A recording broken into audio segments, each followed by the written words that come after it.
Episódio 33, anexo esse podcast. Idade de Cristo, hein? Alcançamos a maturidade. 33, Olha quem diria? Tá bom. Muito bom, hein? Sejam bem-vindos. E ficando cada vez melhor, né? É isso aí. Cada vez melhor. Quando que a gente vai maturar? Estamos evoluindo, pô. Lá pelo 200. É, Vamos imagina. chegar lá. Claro que vamos. Eu gostava do um episódio 1000. Tudo velhinho aqui. Ah, no começo era desse jeito que a gente fazia. Imagina. E aí, puxa, a gente tava falando no off aqui da inteligência artificial, tecnologia. Imagina como que vai ser daqui a uns anos. O podcast vai ser como? Não, a gente manda Holograma. pro aí assim, ó. Ouve a palavra de domingo, cria Cria pauta. cria pauta e faz um podcast. Já era. Né? Queria até a imagem, tudo, né? O holograma dos integrantes. É, o tom de voz, eles fazem tudo, cara. Metaverso. É. Você que quer imagens? Imagens, É. vai ser Metaverso imagens vai- holográficas. Tá no metaverso. É isso aí. Nós estamos na mesa hoje aqui com o nosso pastor Marcinho. Bora, sempre. Palmas. É, salva de Opa! palmas. Aê. Igreja. Aleluia. E o nosso homem dos botões, da técnica do áudio, nosso engenheiro, que também faz parte dessa mesa e está aqui com a gente, Aê, Fabiano Costa. Na verdade, você que tinha que estar pilotando isso aqui hoje, né, Tá Fabiano? bom, É, vai, mas vai. Aqui, ó, deixa aí. Então aí, Eu, eu recebo. É, a gente precisa levar e botar uns sons novos. Vira essa boca pra cá, né? muito bom, muito bom. Temos um tema forte, hein, para esse episódio aí. O culto foi muito bom.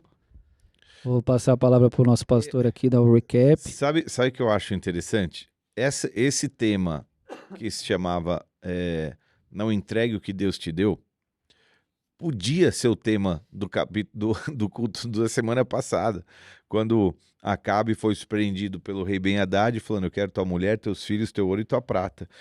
E o profeta fala, meu, isso é teu, cara, Deus não vai, né, permitir que você seja tomado, apesar de a gente achar que ele merecia. E foi uma espécie de continuação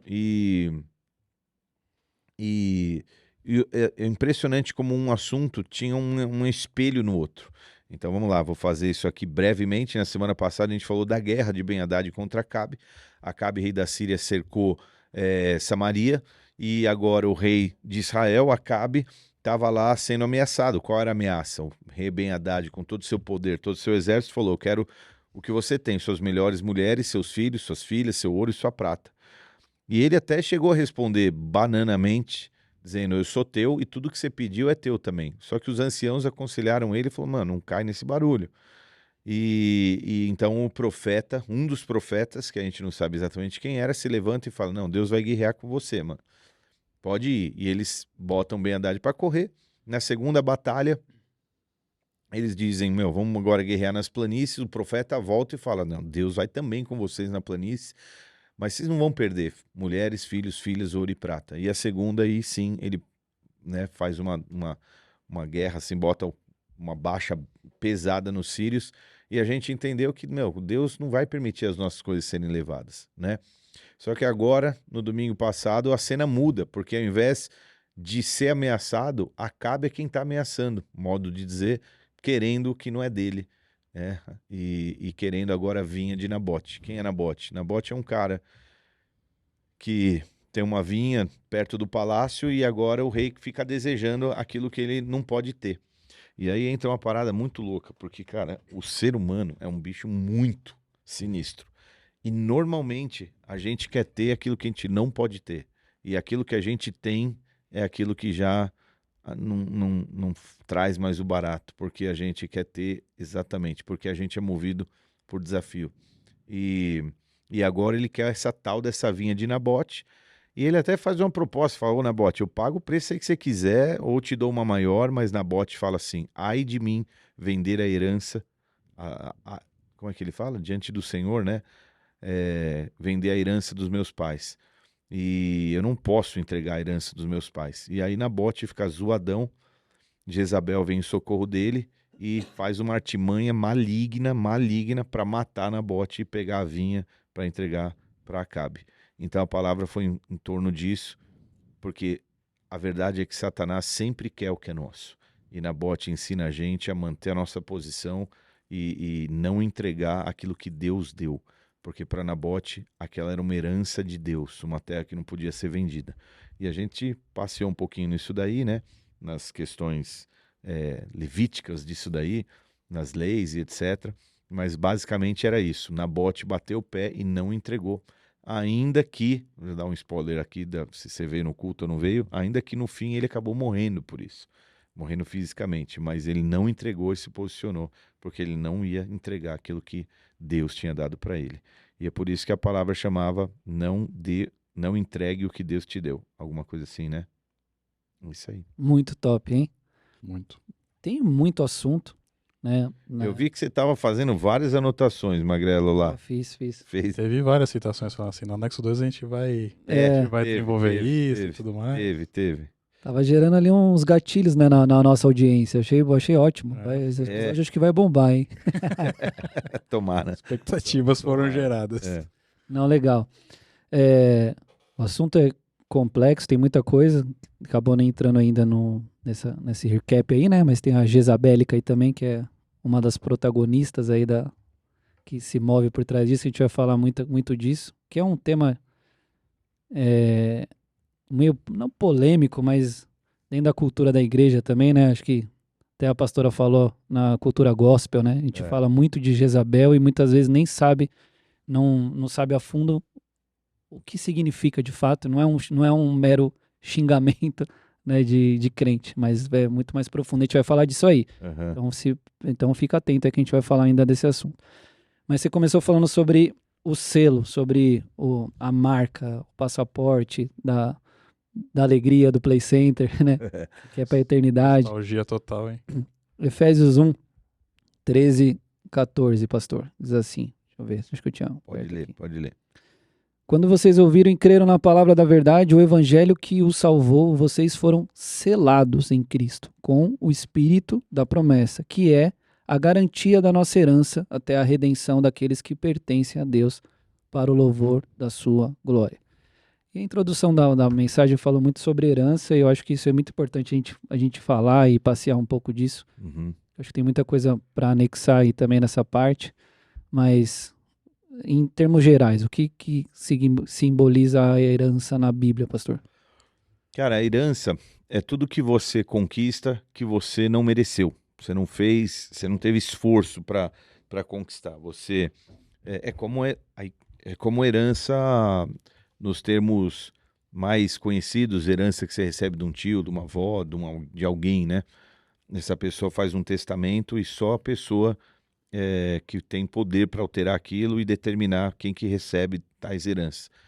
E a gente recebe hoje um tanto de coisas, cara, que a gente não mereceu, a gente não pagou, a gente não tem nem como viver uma vida inteira pagando para receber aquilo que Deus deu pra gente. Então, a herança, a gente considera tipo a vida eterna, mas herança é um monte de coisas que a gente tem sem merecer. E uma delas, cara, é a própria presença de Deus. Eu acho que essa é uma das principais heranças. Assim, se você olhar conceitualmente, é isso. O que você não mereceu, o que você recebeu sem merecer. Mas se você olhar assim, pontualmente na Bíblia, a herança da vida eterna, a herança que é a presença de Deus, a herança que são os filhos. Então há uma série de coisas que a gente recebe sem merecer, mas que Deus deu para nós. E isso é muito precioso. Naquela época, os judeus tinham a terra como herança, né? E o tempo todo Deus repete, essa terra é minha, mas eu dou para vocês. Ela não é de vocês, ela é minha, mas eu permito vocês, né? Então, Nabote, cara, considerava aquela terra uma herança. E esse termo é muito, muito forte, né? Isso lá no Israel, no Oriente, isso é culturalmente até hoje assim? Esse lance da herança é muito forte para eles, assim? Cara, a história de Israel é uma história muito maluca, né? Porque hoje, vamos andar de lado aqui nesse sentido, mas olha que interessante, porque Israel viveu lá.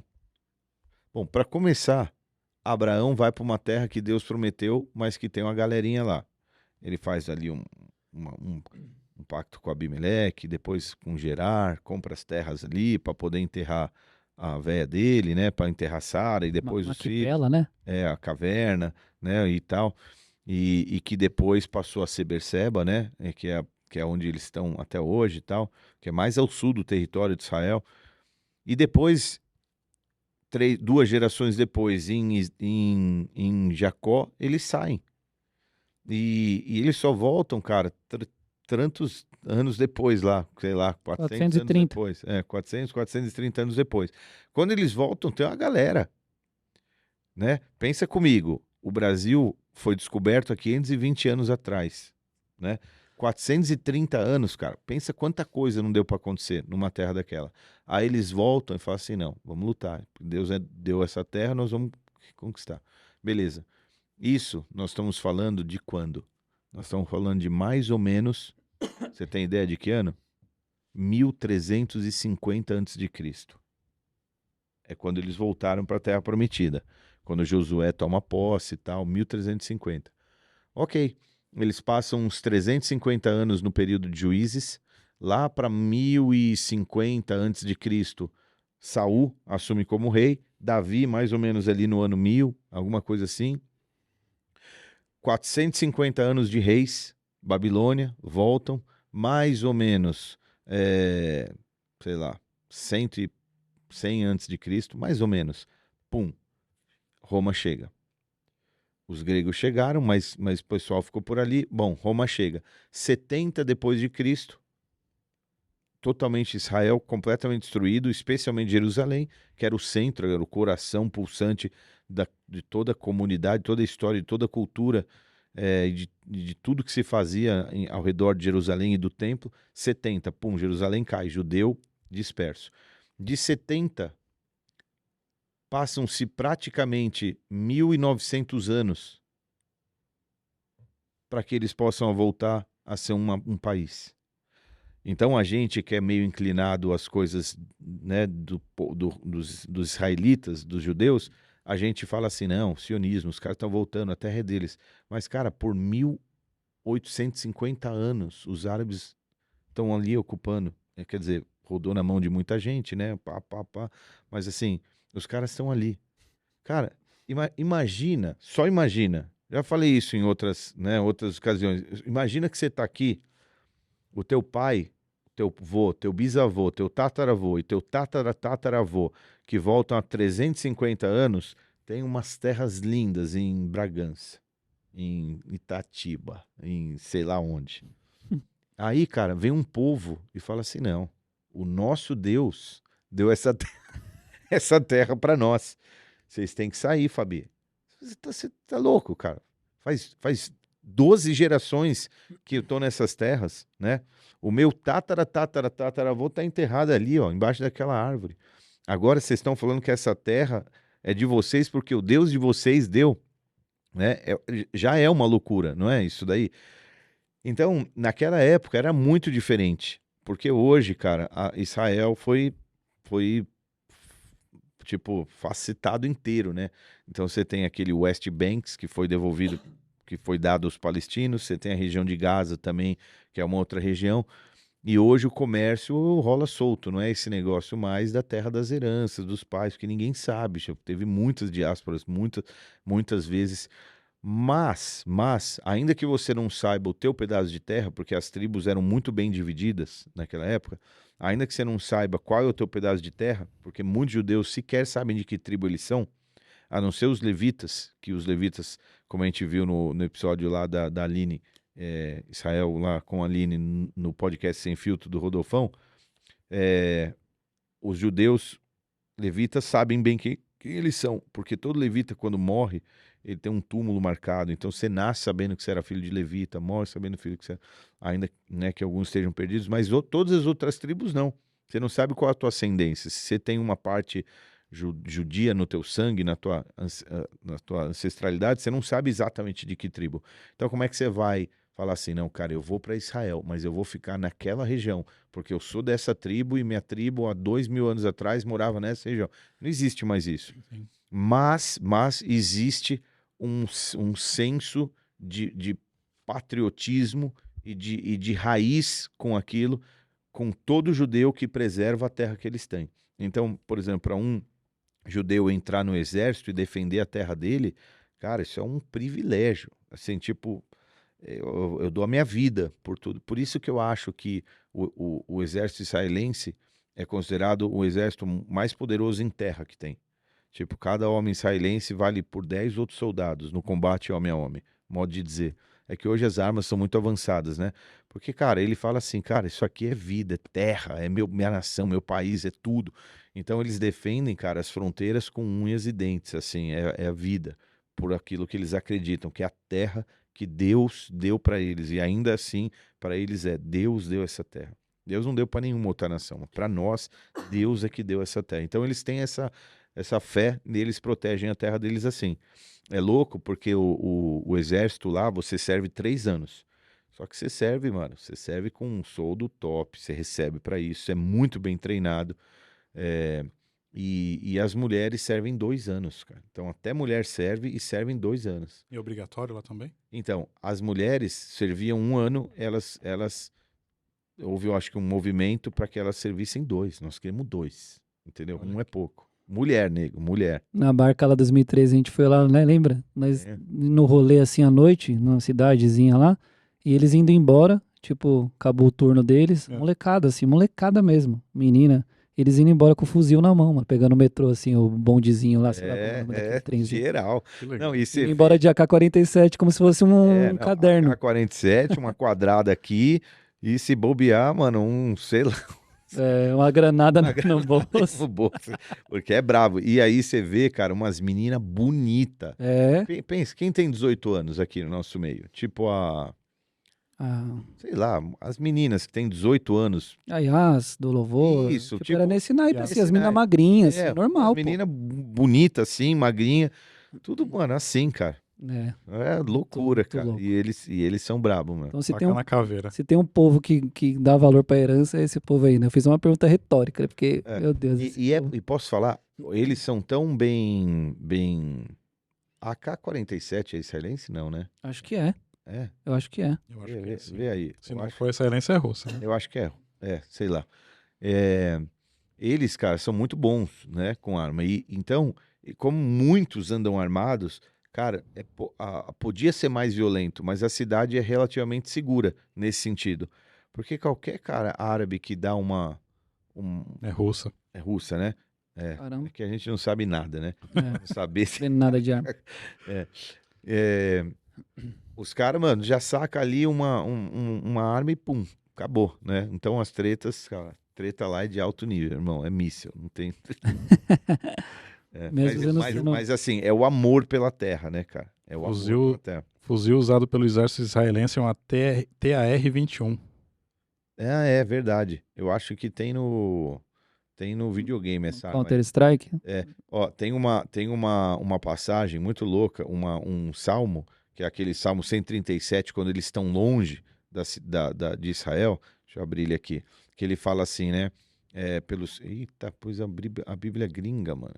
Que é isso? Deixa eu pôr aqui. Ele fala assim. Peraí, deixa eu abrir. Salmo 137. Ele fala assim: junto aos rios da Babilônia, né? Nos sentamos e choramos e tal. Meu Deus, vamos lá, me ajuda aqui, Jesus. Aí. Sentamos e choramos, tal, ali nos penduramos nosso salgueiro, tal. Como poderíamos cantar canções numa terra estrangeira que a minha mão direita define, ó Jerusalém, se eu me esquecer de ti? Que me grude a língua no céu da boca, se eu não me lembrar de ti e não considerar Jerusalém a minha maior alegria.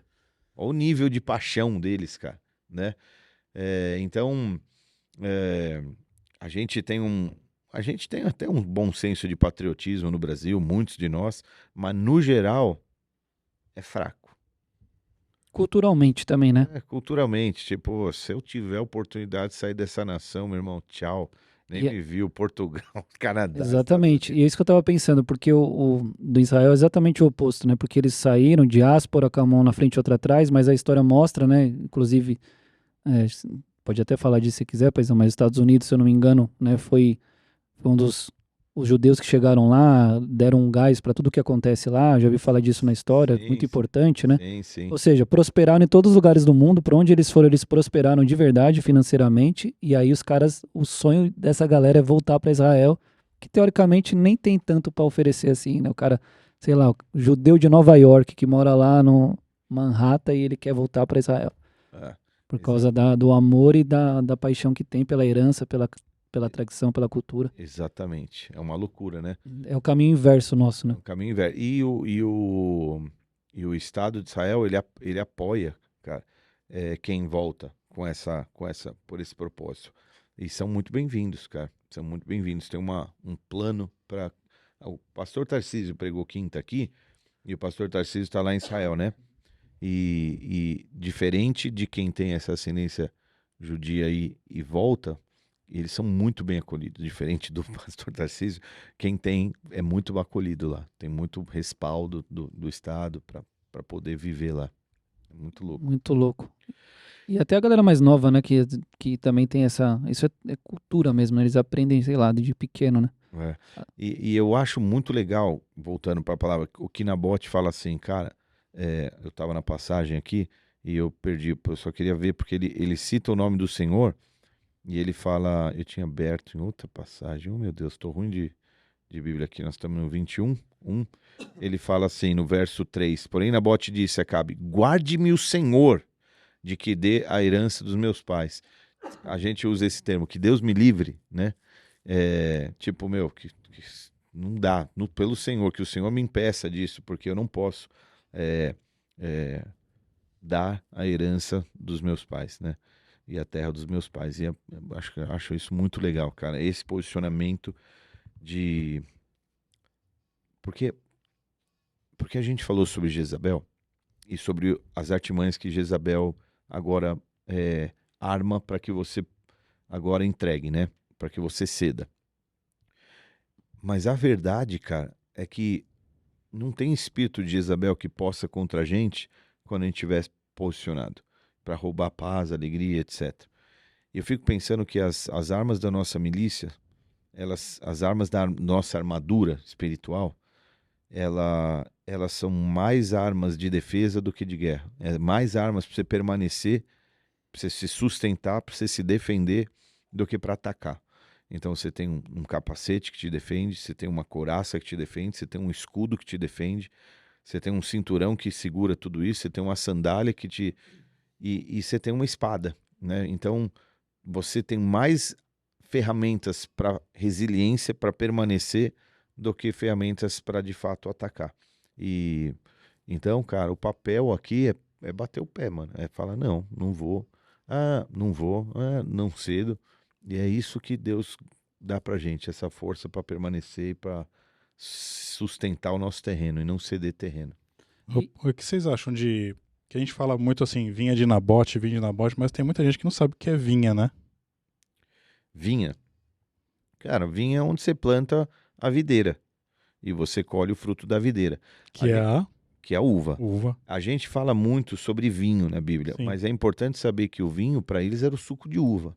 Né? Muitas vezes a fermentação natural fazia com que aquele líquido ficasse embriagante. Teórico. Mas chega a ser um álcool? Eu não manjo nada disso aí, da fermentação e tal.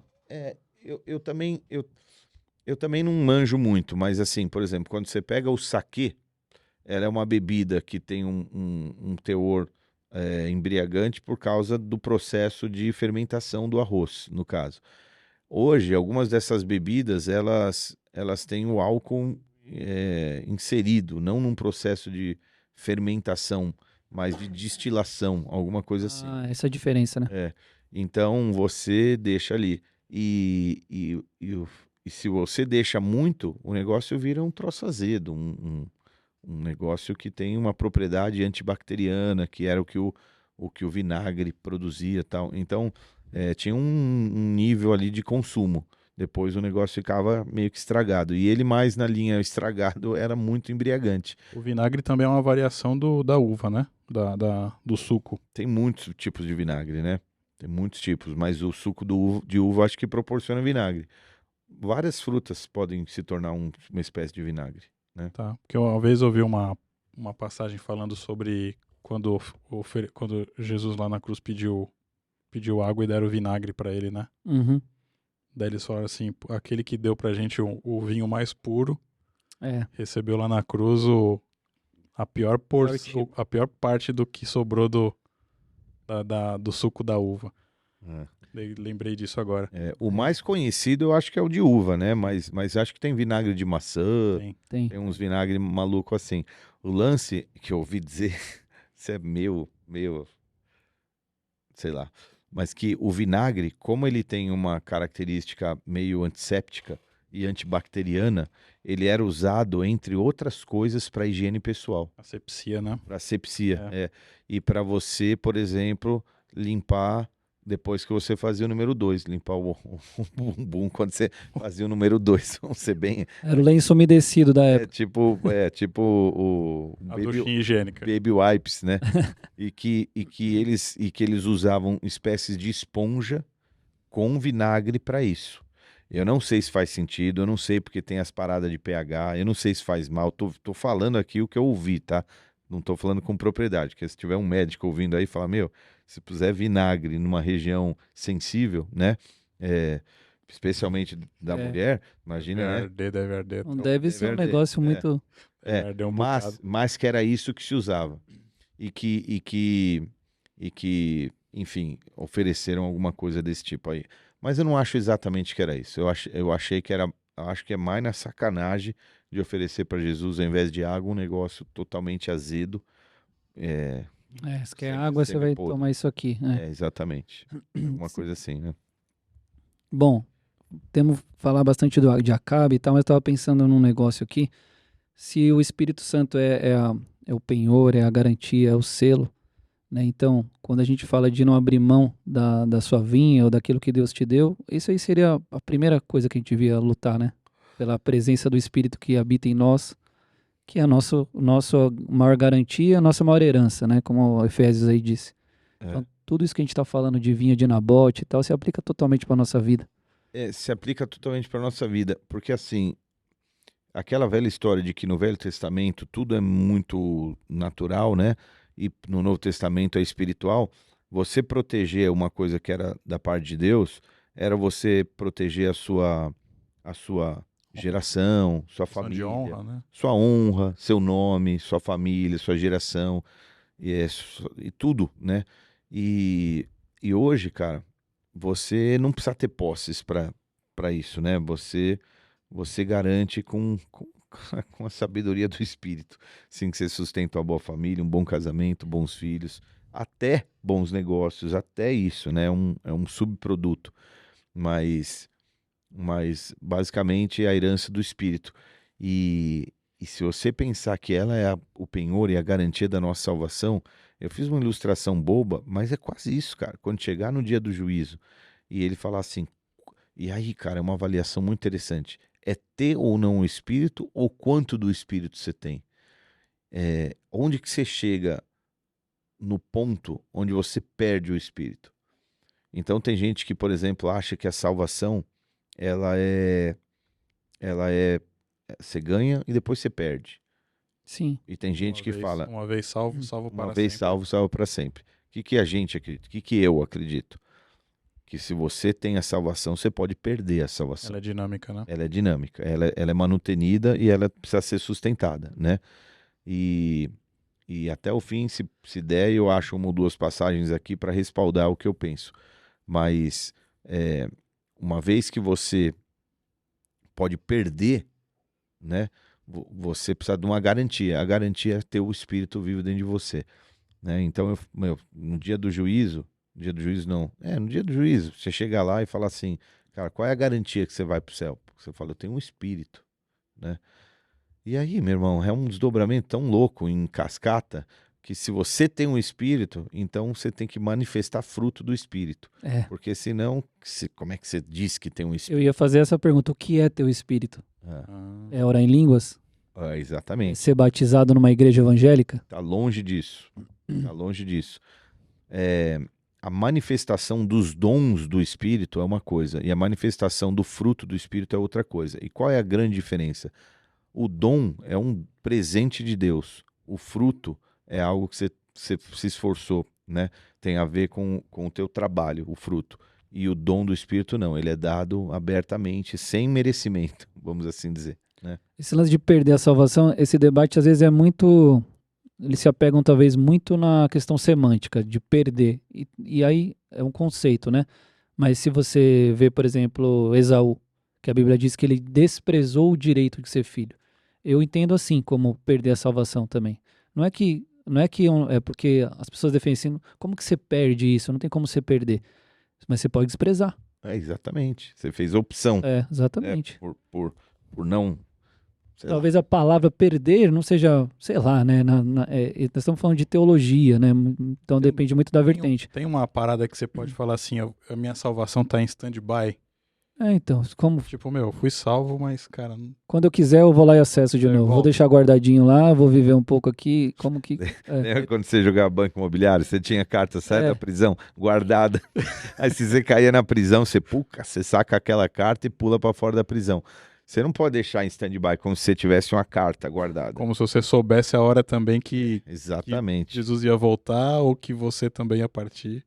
Exatamente. Totalmente interno. É um blefe isso, né? Mas o grande lance que eu acho que as pessoas, elas acham assim, não, eu preciso da salvação, né? Salvação, vida eterna.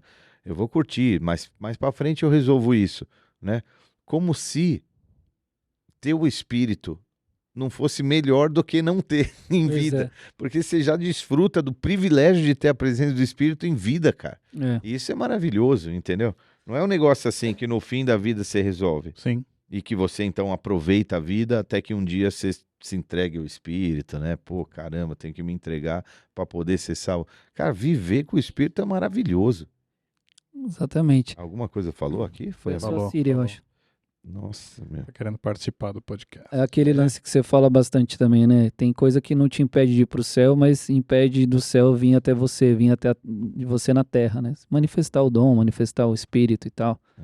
E, cara, essa luta aí diária, mas é muito interessante isso mesmo, porque o que é ter o Espírito Santo, né? Então, muitas pessoas têm misticismo com isso, né? E a gente tava falando do judeu, por exemplo. O judeu crê que ele é salvo pela herança, né? E pela herança... Paulo vai falar pra caramba disso. Se a gente entrar nesse assunto aí, você vai longe. Mas eles creem na salvação pela herança que eles têm como povo exclusivo, né? Não pelo penhor do Espírito Santo, por exemplo, não é isso? Então, exatamente. E é isso que muda, né? Porque a igreja de Cristo passa a ser o novo povo escolhido, vamos assim dizer, né? Os israelitas, os judeus sempre foram um povo escolhido, Deus tem uma graça com eles, a gente sabe disso e tal, mas o privilégio de ter a presença de Deus e ser aquele que carrega a presença de Deus para as outras nações, já não é mais daquele povo, é daqueles que têm o Espírito Santo de Deus. Ponto. Que vem através de Jesus. Top. 1 Reis 20:30 lá, pastor, fala da passividade de Acabe. Eu achei isso muito interessante também, que é ali quando ele fala, somos irmãos, e ele começa já... a gente ri, né, quando a gente lê essas coisas da Bíblia, mas você traçou até esse paralelo. Quantas vezes também a gente não entende isso também, né? Negocia. Não, você... Hoje a gente fala assim, quem é da Bíblia fala o irmão, ou irmã, né? A Neuza fala muito, né? Irmã, né? Mas às vezes você usa como gíria. Pô, irmão, tal. Mas na verdade ele não é teu irmão, né? Irmão é quem é da família. Se você tem um irmão de sangue, ele é teu irmão de sangue. Se você é da família de Cristo, ele é teu irmão em Cristo. Mas nem todo mundo é irmão. E é muito perigoso você chamar de irmão aquele que não é teu irmão, que não é da família, entendeu? Porque você está considerando próximo aquele que não vive, não preza, não tem os mesmos princípios e etc. Não estou dizendo que você não pode amar quem não tem o Espírito Santo, mas ele não é o teu irmão nesse sentido. E você considerar uma pessoa assim... Então, cara, sabe aquele cara que você acha que é teu amigo? E como você acha que ele é teu amigo? Porque ele é parça, ele tá na quebrada, quantas roubadas, quanto vocês já aprontaram, bebemos junto, pegamos mulher junto, fizemos isso. Cara, desculpa, esse não é teu amigo. Ele te levou para um caminho ruim, né? Então, às vezes você fica tendo como irmão aquele que, na verdade, não promove o teu bem. Ele promove só a farra, né? Modo de dizer. E para mim, Acabe chegou para Ben-Hadad e falou, irmão, até outro dia queria te enfiar a faca nas costas, mano. Irmão, né? Então, às vezes a gente ri de Acabe, mas a gente faz isso em outros níveis, em outras esferas, né? Por conta de vantagem financeira também, você falou isso, eu achei bem interessante. Muito pai negociando a autoridade do seu lar para ter mais tempo de trabalho e deixando o filho na frente da tela, ou enfim, esse é um dos exemplos do que pode acontecer, né? No fim você perde seu tempo de comunhão com o irmão, perde tempo de... Perde saúde, energia, a ponto de você não querer estar na igreja, trabalhando. Cara, enquanto nós estamos aqui na sala, se vocês tivessem noção de quantas pessoas da zeladoria estão aqui, de pé no chão, plena segunda-feira, em plena segunda-feira, de noite, lavando, jogando água em cada centímetro engolindo dessa poeira. Igreja, engolindo poeira, porque eles rasparam o chão, tiraram toda a cera do chão e etc. O que eu quero dizer com isso? Às vezes você não tem saúde, você não tem energia, você não tem nada para dar, porque você, cara, tá ali correndo atrás de outras coisas que para você é o teu tesouro, né? E a Bíblia fala uma coisa interessante, cara. Aonde está o teu tesouro, ali está o teu coração, né? Cara, para ele, o tesouro dele era aquela herança, né? O coração dele estava ali e tal. Enfim, uma troca por dinheiro, cara, não vale a pena. E aí a gente entra no ponto central também, né? Que é quando as pessoas ficam de olho na herança do outro. Agora sim vai entrar na parte da vinha de Nabote mesmo, lá no capítulo 21, né? 21, já aparece o Acabe desgostoso da vida, né? Triste, desmotivado. E aí ele olha lá o jardim do lado, vê o vizinho e fala, que então, bela vinha, você falou uma parada que eu não consegui me expressar como eu gostaria no Boa. Porque por que eu contei um pouco da história? Primeiro porque ele deixou Ben-Hadad ir, né? Ou seja, o cara que queria as coisas dele, ele, né? E agora, chamou de irmão. Chamou de irmão e agora ele volta, leva aquela escovada do profeta, né? Uma bela escovada que a gente pincelou no podcast passado aqui. Muito bom. Você ouviu, Fabi? Não ouvi. Não. A gente já tinha dado esse spoiler, né? O soco na cara lá. O soco na cara, o leão que come o cara que não quer dar o soco na cara, tal, e tudo aquilo. E aí a Bíblia fala que termina o capítulo 20 dizendo que ele já foi para casa desgostoso. Sim. E eu não consegui passar um pouco dessa cena, e também nem era o enfoque principal, mas era interessante dizer que quando você está entediado, desgostoso, caçando assunto, você vai querer ficar fuçando nas coisas que não é pra você ter. Ficar por aí vagando. Você fica por aí vagando, você acaba querendo aquilo que não é pra você. Você acaba querendo aquilo que não foi desenhado pra você. Só arruma confusão. Só arruma confusão. Você acaba querendo aquilo que Deus não quis que você tivesse. Vamos assim dizer. E posso aqui traduzir em palavras mais claras? Cara, Instagram. Eu ia falar, o algoritmo é especialista em te entregar isso aí. Exatamente. Que você não precisa e não pode. Não, e aí... verdade, né, cara?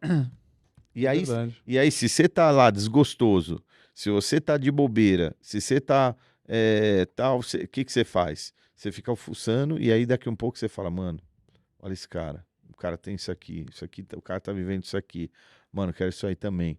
E aí a tua vida começa a entrar, cara, numa dinâmica diferente, entendeu? Cara, eu não sei se dá pra entender. Claro. Mas era isso que eu queria passar, entendeu? Mostrando um pouco do episódio que deixou ele desgostoso. Isso é muito legal que você tá falando, pastor, porque às vezes a gente fala das plataformas e tal, e a gente não tá demonizando isso, né? Até porque na Bíblia não tinha Instagram. Mas aí você pega, por exemplo, a gente tá falando, Acabe passou por isso, o rei Davi passou por isso. Ele tava no feed dele lá, ele não tinha Instagram. Mas ele também tava sem fazer nada, foi na varanda, foi dar uma olhada lá, achou, dar uma olhada no feed aqui.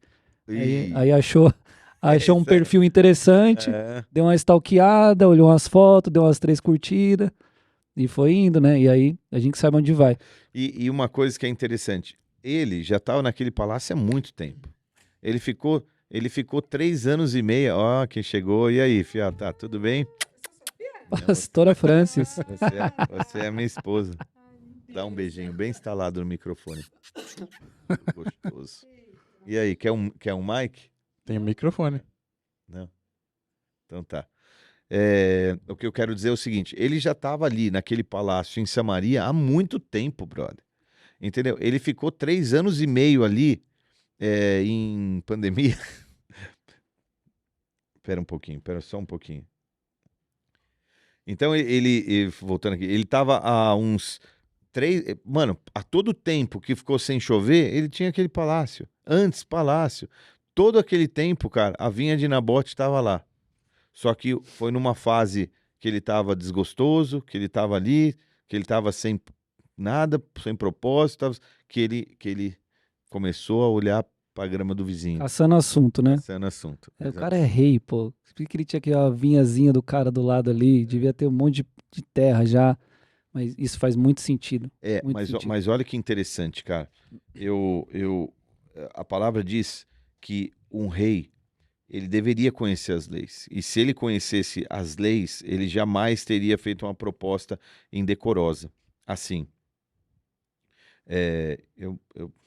infelizmente eu não estou conseguindo, travou o meu negócio, eu não consigo abrir a minha... Olha que doideira. Um rei, ele tinha que, pela lei, ele tinha que ter um livro da lei feito para ele. Aonde quer que ele fosse, ele deveria carregar esse livro e ele deveria ler o livro da lei todos os dias. Para quê? Para que ele não se sentisse superior ao seu povo. Uau. E para que ele não pecasse contra o Senhor. Só que tinha uma coisa, cara. Se você não podia comprar e nem tomar a terra de ninguém, mas se a pessoa desmerecesse a terra por pecado, no caso de morte por apedrejamento, você podia então tomar posse, porque talvez você não tivesse alguém da família para resgatar, tem alguma coisa assim na lei. Então, matar era a saída, entendeu? Matar era a saída. E Jezabel faz o plano direitinho, contrata 2 nobres. Os nobres são pessoas influentes, pessoas, né? Porque esses decretariam a lei. Quem são os nobres? Os nobres são os que poderiam ter voz e poder para decretar jejum, que era um dia de jejum. E quem eram os vadios? Vadio era quem se entrega por qualquer coisa que poderiam, por dinheiro, falar que uma pessoa estava mentindo. Então, o nobre não precisava mentir, ele só tinha que fazer parte do esquema decretando jejum. E os vadios são os que tinham que mentir, basicamente. Então ela arma esse esquema, essa artimanha, para poder declarar com falso testemunho, que também, deixa eu te dizer, quantas leis dos 10 mandamentos eles quebraram aí? Primeiro, não adorava a Deus. Segundo, não fazia oferta ao Senhor. Era outros. Já quebrou os 2 primeiros que são o principal. Imagens. Terceiro, você não pode matar. Você não pode dar falso testemunho. Você não pode cobiçar o que é dos outros. Mano, eles quebraram acho que 7 mandamentos aí. Só nessa, né? Então, você não pode mentir. Então, cara, pelo menos 6 eu acho que eu contei aí mandamentos que eles quebraram. Só aí. Para poder fazer essa artimanha. E Jezabel, cara, ela arma esses... Então vamos lá. A gente entrou nesse ponto, que eu não sei se você ia falar agora, sobre o modus operandi do espírito de Jezabel. Sim. Né? E isso é muito interessante, porque você agora começa a ver como que ela opera, o que ela faz, como que ela age e tal. E muita gente associa o espírito de Jezabel à questão da... sensualidade sexual. Da promiscuidade. Sim. E tal. Cara, e não é isso. Na verdade, parte é isso, porque esse tipo de procedimento tira a tua autoridade, te deixa... Exposto. Indisposto? Exposto. Exposto, Sim. Espiritualmente exposto, e tira a tua propriedade, né? Porque você sabe que você não é aquilo que você... Enfim, mas isso é só um aspecto, cara. Mas o modo com que ela opera, com artimanha, manipulação, mentira, sedução, envolvimento, maquinando, envolvendo gente, se aproximando com meias verdades ou com mentiras, quando você... manipulação. Manipulação é a palavra que eu quero dizer, quando você desvirtua, assim, você,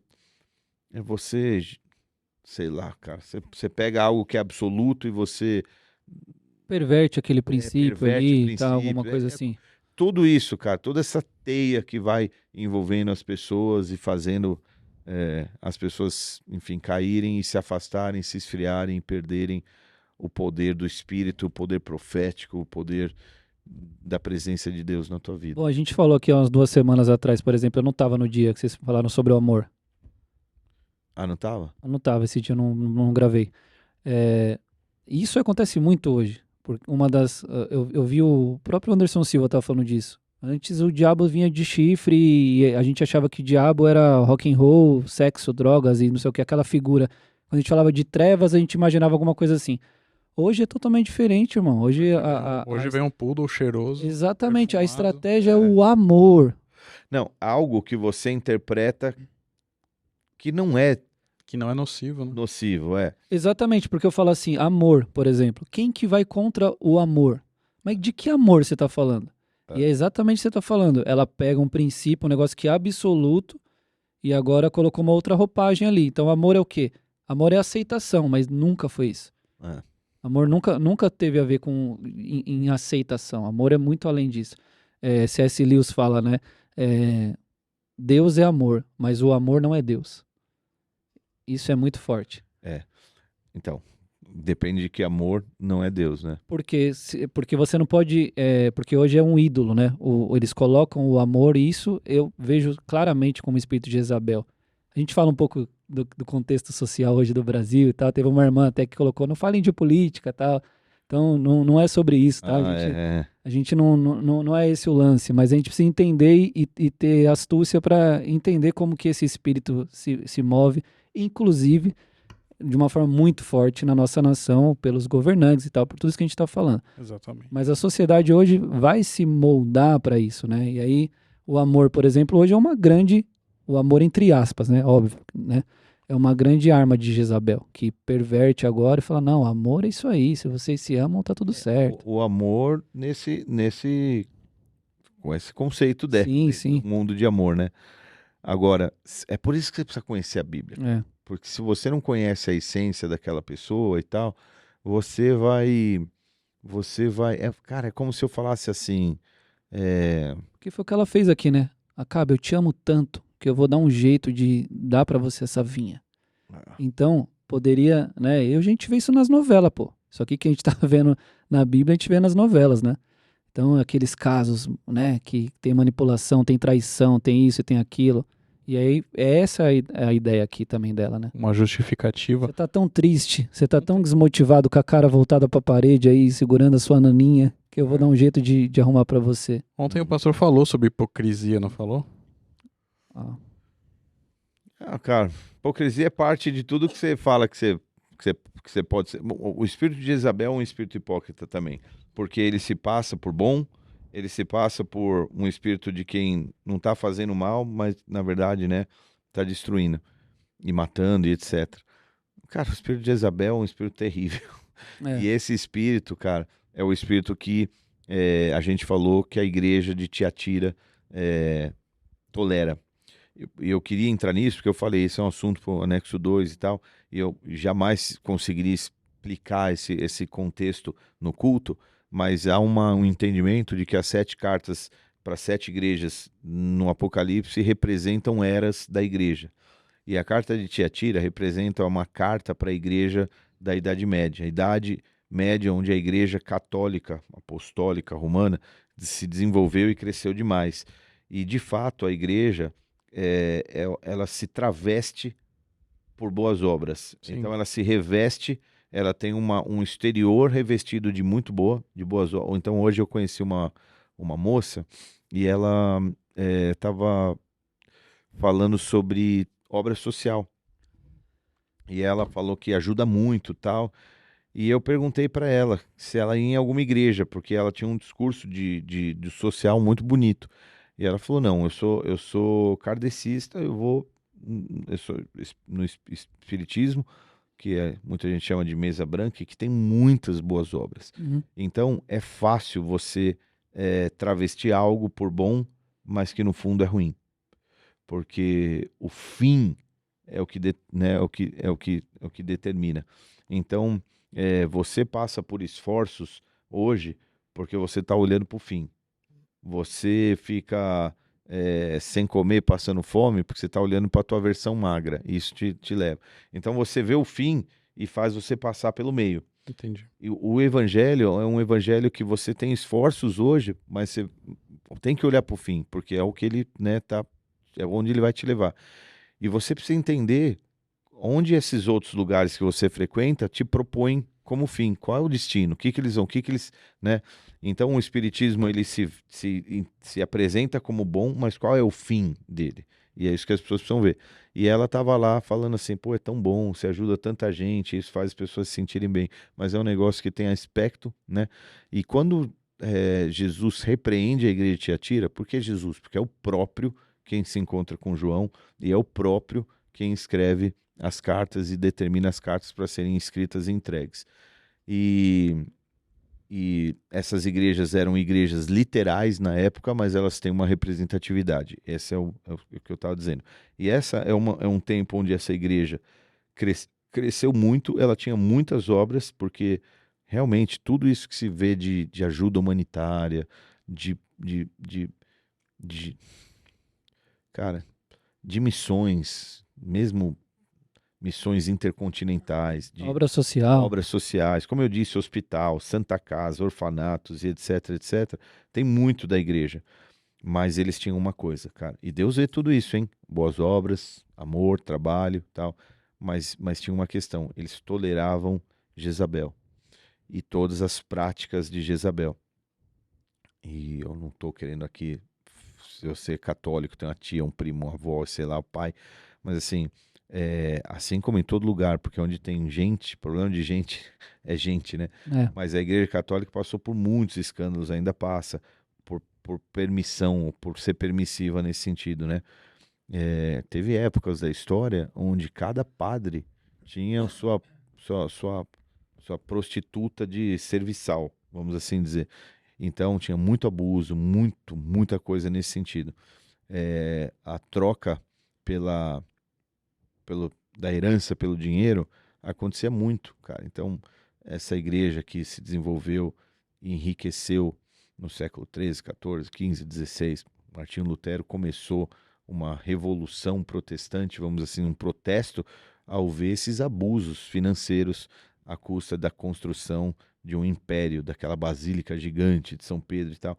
Falou, cara, não tá certo. Então, mas isso tudo era a igreja se vendendo a esse espírito que era tolerado no meio da igreja, que é condenado em Apocalipse 2, que nós lemos, né? A partir do 17, a carta para a igreja de Tiatira. Então, esse espírito, cara, ele não pode ser tolerado no meio da igreja, nem no meio da família, nem na vida de ninguém, porque é um espírito que se faz de bom, mas que vai tolerando um monte de coisas ruins ali por trás. Mas você acha que isso acontece, eles fazem essas ações, essa projeção de boas obras para esconder isso que eles fazem de errado, ou eles fazem isso de errado porque eles acham que eles têm o direito porque eles fizeram muitas coisas boas? Nenhum nem outro, necessariamente. Não para se esconder ou para justificar, ó, a gente faz isso aqui errado, mas ó, quanta coisa boa a gente faz, né, meu? Vocês estão pegando o nosso pé. E nem qual que é a segunda opção que você falou?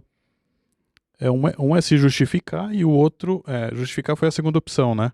Eu vou fazer isso porque eu já tô fazendo muita coisa boa, então... Eu tenho o direito de fazer isso. Me dou o direito de fazer isso.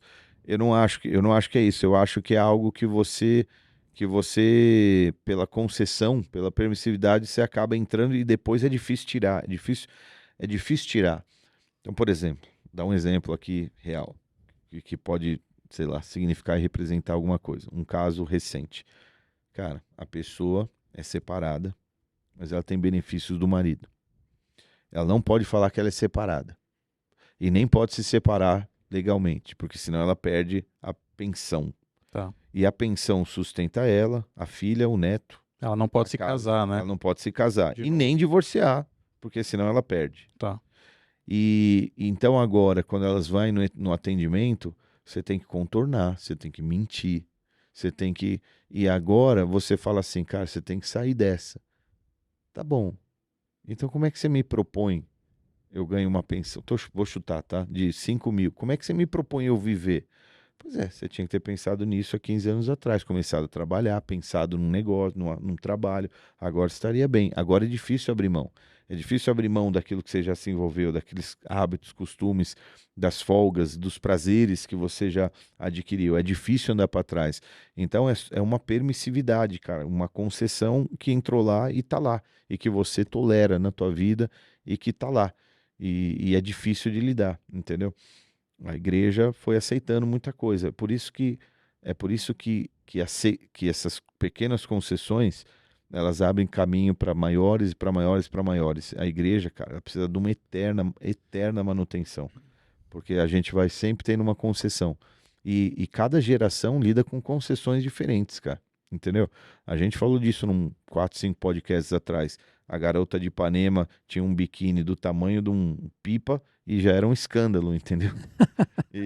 Mas agora... Cultura, né? Mas tudo bem. Então vamos lá.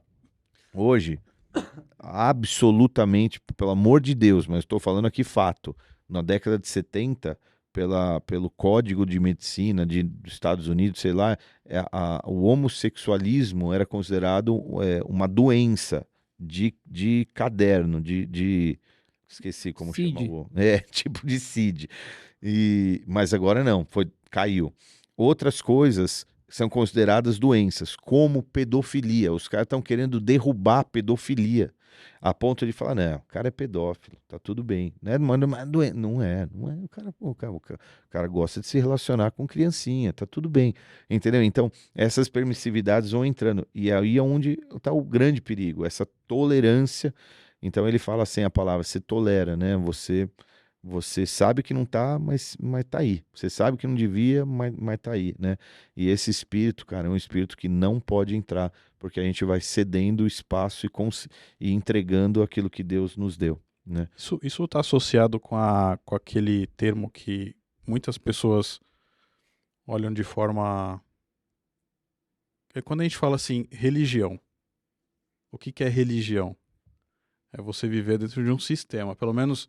Eu lembro quando eu era moleque, que meus pais se converteram, minha mãe sempre falava assim, quando perguntarem qual é a sua religião, você fala que você não tem religião. Nós somos crentes. A gente é crente. Boa. Isso é uma boa resposta. Porque religião é cara que vai para a igreja católica, aquele negócio todo, e eles têm métodos e a gente não tem. A gente serve a Deus e não sei o quê. Mas temos também, né? Sim, mas assim, porque quando a gente fala termo religião, você fala assim, pô, esse cara é muito religioso e que não sei o quê. Talvez entra nesse contexto, né, de você ter as boas coisas, boas obras, mas você tem esse espírito de Jezabel sondando e agindo nos bastidores. A gente pode falar hoje que a gente vive uma religião evangélica? O evangelismo hoje, o evangélico, o crente, ele é considerado uma religião?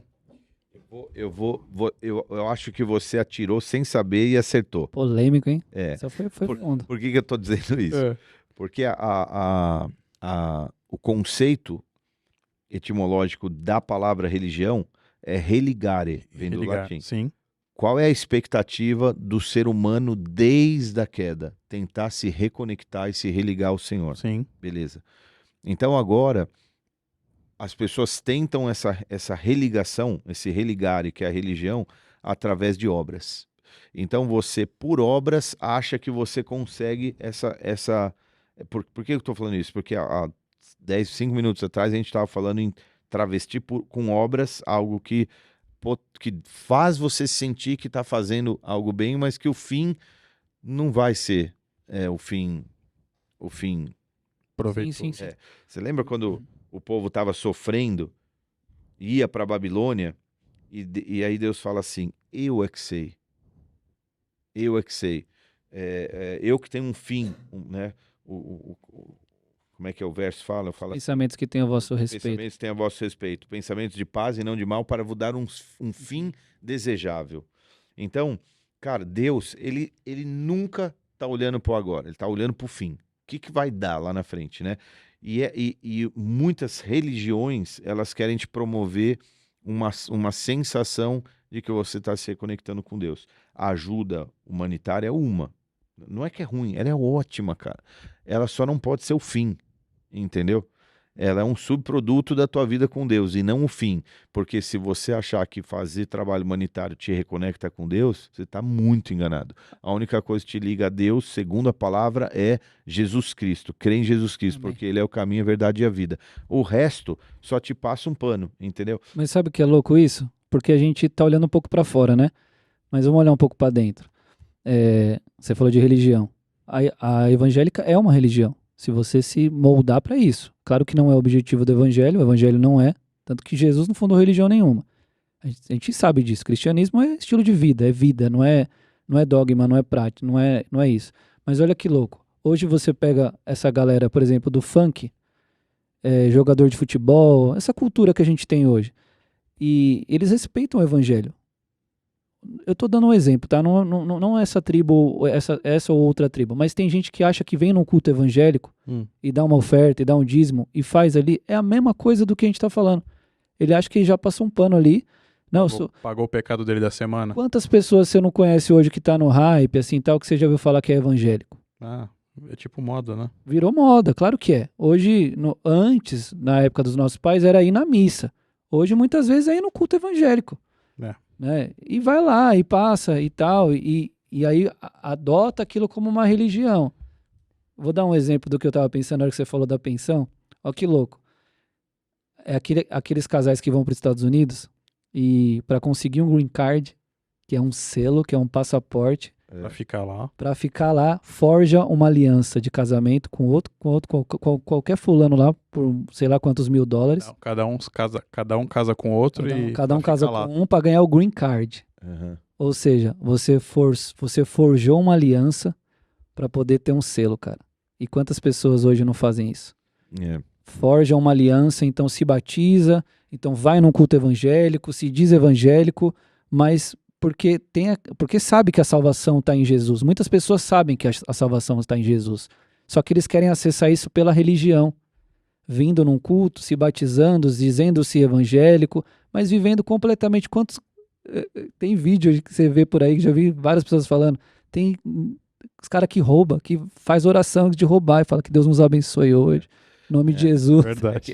A palavra religião, que tinha esse significado e essa origem, na verdade se tornou um sinônimo de prática. Qual é a prática, né? Sim. Que é a tua religião.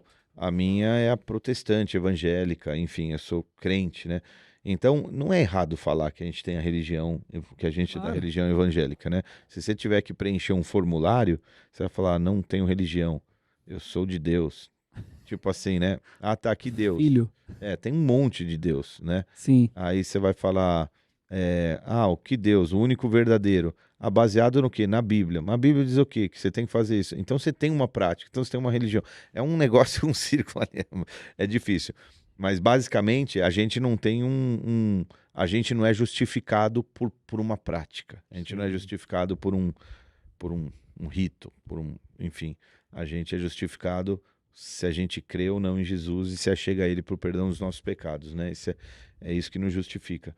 Mas é isso. Eu esqueci até a primeira pergunta que você tinha feito. Não, foi com relação a isso, né? Da gente usar essa justificativa das boas obras e aí a gente acaba se envolvendo numa religião, né? Porque se a gente fala que a nossa salvação em Jesus ela é dinâmica, então a gente está falando aqui que cada dia a gente precisa se renovar na presença de Deus, certo? Manutenir, você tem que estar... Porque a nossa natureza carnal ela é pecaminosa. Então a gente precisa sempre ser revestido, ser lavado, se redimir pelo Senhor, pelo sangue do Cordeiro que foi derramado pelos nossos pecados, aquela coisa toda. Uhum. Então foi nesse sentido que a gente fala sobre religião, porque justamente quando você quer conectar uma coisa na outra, né? Você fala, putz, mas é religião ou não é? A gente vive uma religião ou não? O que difere a gente do católico do cara da mesa branca, do espírita, ou daquilo outro? Qual é a nossa prática que fala assim, Aqui não está colocando o que é certo e o que é errado, mas a gente está defendendo aquilo que a gente tem fé, certo? Sim. Então, como é que a gente justifica a nossa fé? Qual é a nossa prática que faz a gente crer que a gente está avançando e que a gente está no caminho? Isso aí, entendeu? Volta no começo da nossa conversa. O que é ter o Espírito Santo? O que é ter o Espírito Santo? Eu acho que é isso que define. O que é ter essa marca, esse penhor, de fato? É vir num... Eu até fiz essa pergunta no começo, lá, pastor. Isso aí tá longe disso. É vir num culto evangélico? Frequentar uma igreja evangélica é o que te garante a salvação ou a presença do Espírito Santo? De forma nenhuma. É a mesma pergunta que você fez agora. É a vida, cara. É o seu estilo de vida. Eu acho que é isso que respalda. Que está muito relacionado também aos frutos que a gente gera, né? Toda certeza. E aí não é se você carrega esse título ou não. Eu acho, isso é muito interessante porque a pastora no final ali, quando ela foi orar, ela até falou isso, né? A gente fala muito de Jezabel, eu gostei muito que ela falou disso. E muitas vezes quando a gente se refere ou quando a gente pensa nisso, a gente pensa no outro. E a gente às vezes esquece de olhar e saber que é um espírito que vai militar contra mim e a sua vida o tempo todo e para sempre, até Jesus voltar. A gente tem que estar ligado, né, pastor, para não tolerar esse espírito em nós. Eu ia ler uma passagem, enquanto o Fabi estava falando, que representava bem o que ele estava falando. Paulo fala assim, em Filipenses 2,12, assim, pois, amados meus, como sempre obedeceste, não só na minha presença, porém muito mais agora na minha ausência, desenvolvei a vossa salvação com temor e tremor. Olha só. Cara, desenvolver a salvação é muito louco. Muito louco. Eu fui na mensagem para ler e ele fala assim, quando eu estava com vocês, havia obediência e responsabilidade. Agora que estou longe, continuem agindo do mesmo modo. Melhor ainda, redobrem os esforços. Sejam fortes, vivam a salvação. Viver a salvação. Uau. É muito louco esse termo, muito né? Louco. Nossa, você lembrou de uma... Mas a salvação parece um evento futuro, mas você tem que viver ela.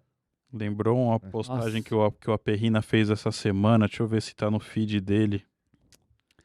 Ele falou sobre isso de você... O que é ter caráter, né?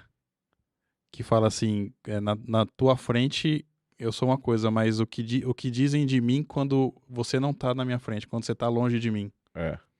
Tipo, é diferente de reputação e caráter, eu acho, né? Eu acho que era trazendo assim para um mundo físico, eu acho que era muito legal os discípulos andando com Jesus, vivendo aquela experiência. Você fala, putz, agora Jesus não tá aqui, mas tá bom, a gente tem o Espírito Santo dele aqui. O que vai fazer a gente desenvolver a nossa salvação? Uau. Se a gente não acreditar que o Espírito Santo está aqui com a gente, se a gente não crer que o Espírito Santo está aqui com a gente. Uhum.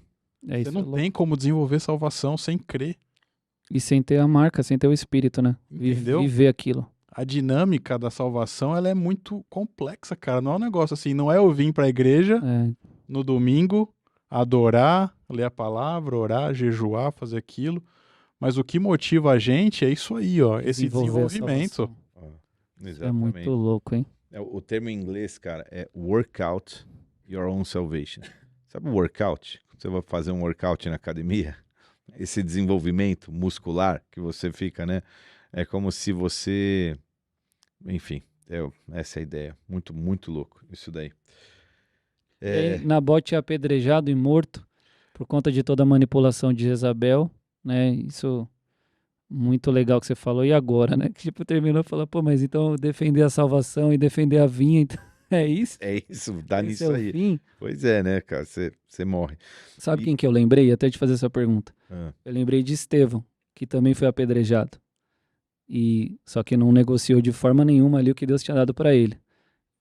Pelo contrário, né? Faz uma baita de uma pregação, um panorama bíblico incrível lá, e ele é apedrejado. E olha que loucura, né? Como a gente está falando muito de religião, eu fiquei pensando nisso na palavra. Saulo possivelmente estava muito influenciado por um espírito de Jezabel quando fez tudo aquilo antes de se converter, então. Uhum. Pela manipulação, controle, que ele tinha o controle, por exemplo, da vida de Estevão ali, foi com o consentimento dele, foi com a aprovação dele, foi morto aos pés dele e tal. E aí, claro que Saulo se transforma em Paulo, com uma baita experiência com Jesus, é transformado, mas eu achei legal porque é esse link perfeito do que a religião pode fazer ao ponto de matar alguém, vestido daquilo de coisa boa, assim, como se estivesse fazendo algo bom, que é o que Jezabel fez. Então, mas você sabe, cara, que o o próprio cristianismo, ele é muito mal visto. Por exemplo, se você usar a palavra igreja, tanto que esse boné que eu estou usando aqui, do Bola de Neve de Israel, ele não está dizendo aqui nesse símbolo aqui, Bola de Neve Church, em hebraico. Ele está dizendo assim, Bola de Neve Comunidade. Porque a palavra igreja, para eles, denota ou conota algo muito ruim, pejorativo. Porque é a igreja cristã que mata, é a igreja cristã que persegue, entendeu? Os judeus, eles são muito, como que se fala, escaldado, porque, cara, pense comigo, nos anos 1000, as cruzadas mataram milhares, para não dizer milhões, talvez, de judeus. Depois, cara, no século XII, XIII, caramba, fugiu o nome, a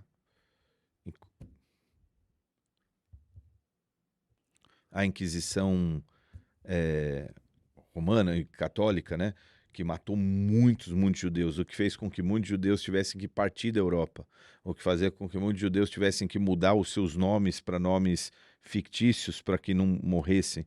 Muitos desses termos e desses sobrenomes que são minerais, árvores, etc., são judeus que mudaram de nome e que se apropriavam de nomes comuns, né? Então, que nem Oliveira e etc., né?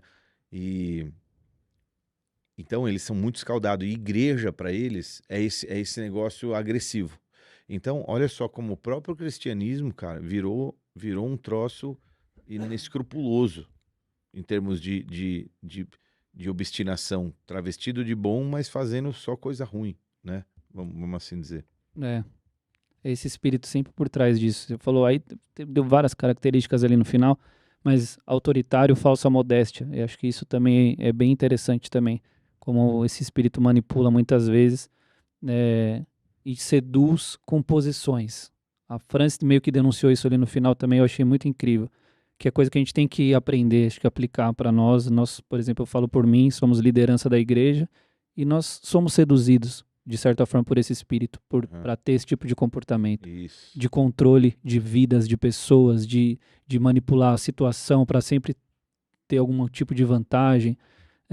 E se passando por uma falsa humildade, né? Que você falou falsa modéstia e tal. Uhum. É um espírito tenebroso, irmão, que tá sempre nos rondando, a gente tem que estar muito ligeiro. Uma vez eu vi um pastor falando assim que quando perguntam o que ele é, ele fala, eu sou homem. Mas você não é pastor, não. Eu estou pastor.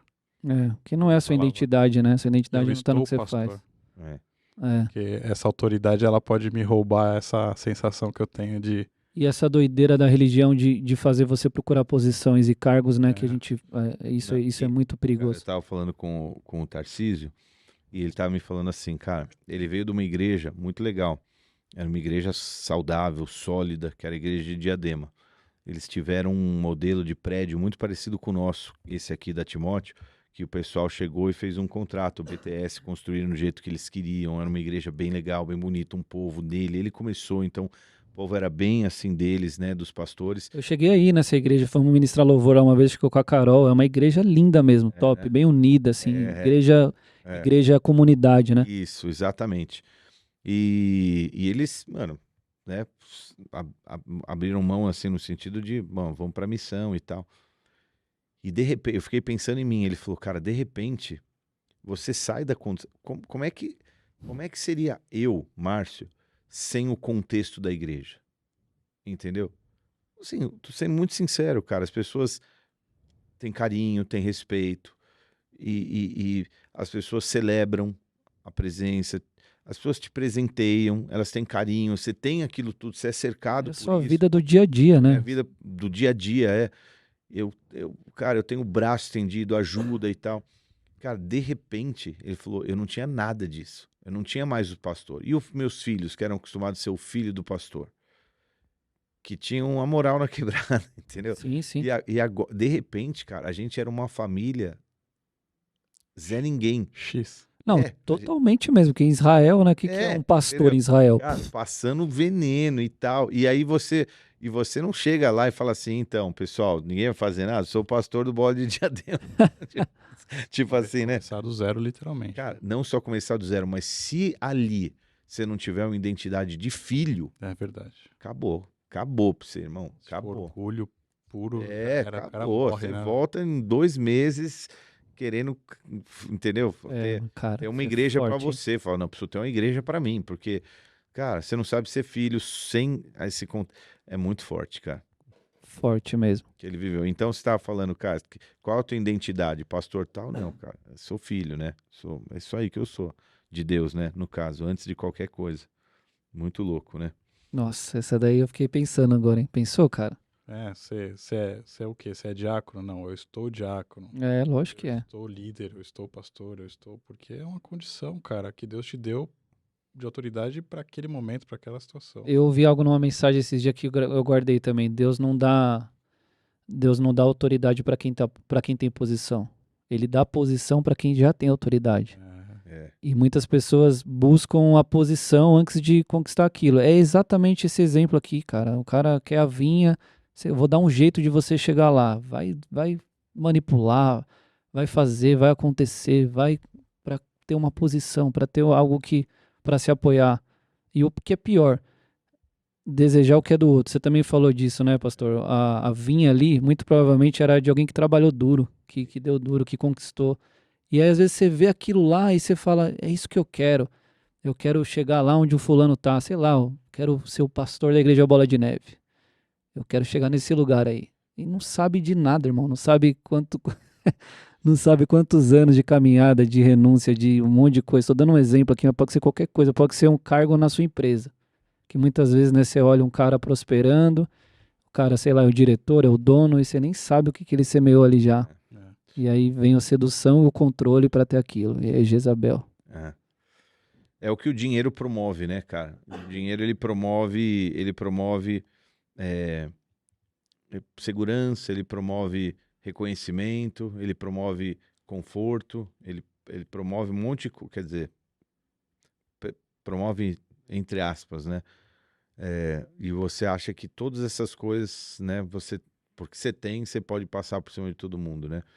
É um pouco o que eu acho que... Cara, lembrei agora, lembrei. A Aline ficou muito brava com a Lolo essa semana, né? E, cara, você vê como que esse negócio é forte. A Lolo 7 anos, a Rafa 5, e aí elas estavam, né, conversa entre as duas, ela falou assim, a Lorena olhou pra ela e falou assim, então não esqueça que, como é que é?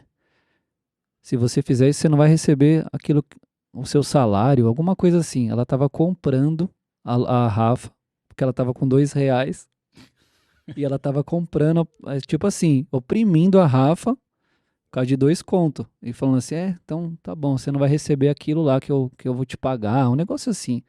Aí ele falou, o quê? Aí a gente chamou ela pra conversar e tal, aí explicamos tudo isso aí pra ela. Porque, cara, parece bobeira, mas olha só, onde tá numa criança. É uma entradinha, tá numa criança, cara. R$2. Aí eu, peguei e falei, expliquei pra ela o que era o dinheiro e tal. E pra que serve o dinheiro, tudo mais, mas é isso.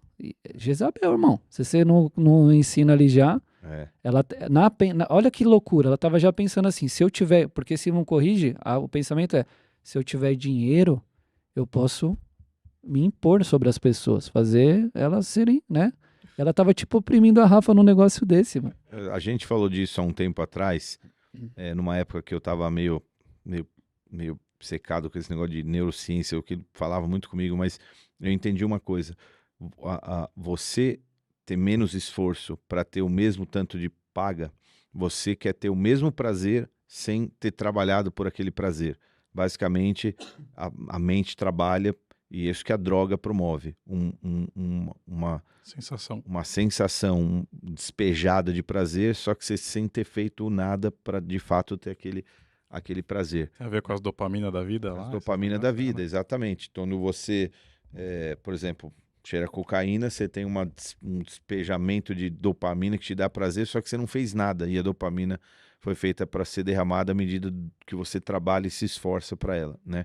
Então, você querer ter uma vinha sem ter trabalhado nela, alguma coisa assim, E é isso que um pouco a Jezabel produz na questão sexual, com dependência, com pornografia, especialmente, porque você quer ter um prazer sem você ter trabalhado. Você sucumbe aos prazeres de Jezabel, querendo ter sem ter, enfim, intimidade sem ter aliança, sem ter compromisso. Exatamente.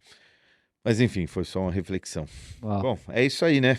É isso. Agora, como que nós estamos com Acabe? Com uma vinha na mão, com o coração partido, porque agora, meu irmão, vai se resolver com a tua consciência. A gente falou um pouco de consciência nesse culto, né?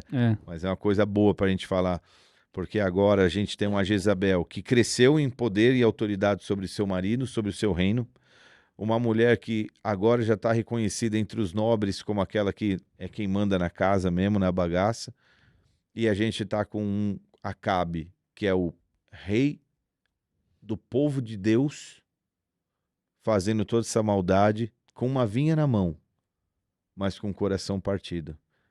Tá bom. É obstinado? Você quer essa vinha? A ponto de ficar com o teu coração arregaçado, né? Tá bom, boa sorte.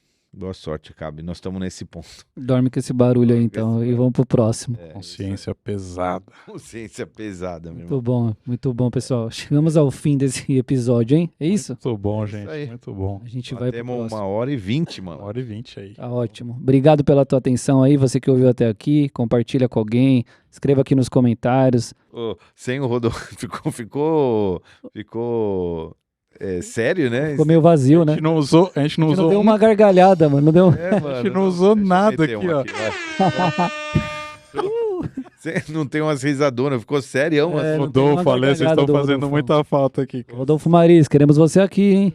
Ficou sério o negócio. Ficou muito sério. Valeu, pessoal. Um abraço. Obrigado, valeu. Gente. Beijo. Tchau. Até a próxima.